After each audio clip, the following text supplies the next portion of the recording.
cuối cùng rồi ai ta cũng về được với nhau. Qua bao nhiêu gian khó,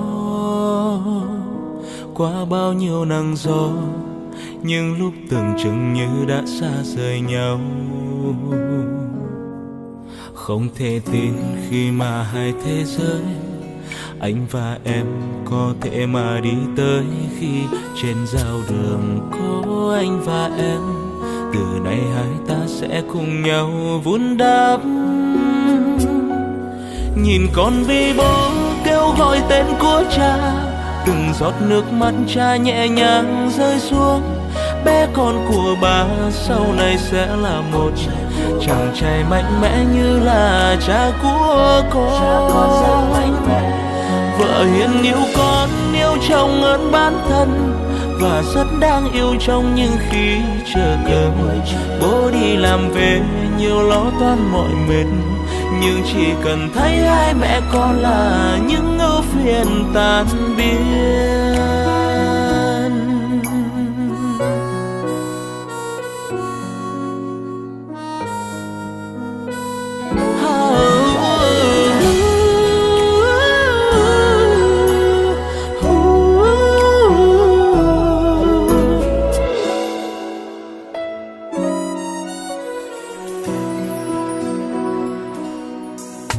Chi tiêu em đề ra mỗi khi anh sẽ cố để mẹ con vừa ý. Tuy anh hơi lười nhưng anh rất yêu em, chính vì thế em hãy yên tâm nhé. Để anh chăm sóc những điều em khó khăn, vợ chồng trẻ con nhưng thương nhau nhiều lắm. Ngoan hiền thật thà đôi khi rất trẻ con, bia rượu và thuốc lá hay cờ bạc đâu. Anh chỉ yêu em. Cuộc sống cứ thế chỉ cần có những tiếng cười, như thế đủ rồi. Chỉ cần ta hãy nhớ, khó lắm mới có thể bên nhau, thì hãy để anh tiếp tục hy sinh vì vợ con, vì chúng ta.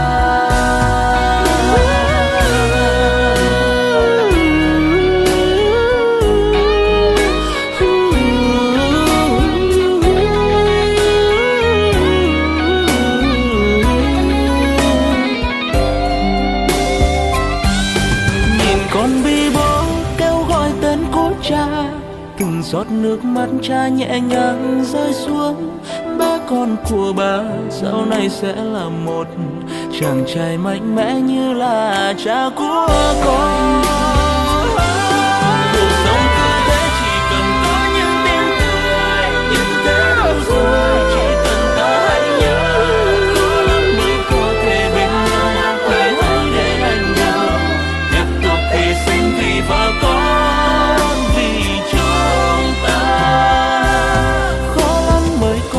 Bên nhau thì hãy để anh được tiếp tục hy sinh vì vợ con.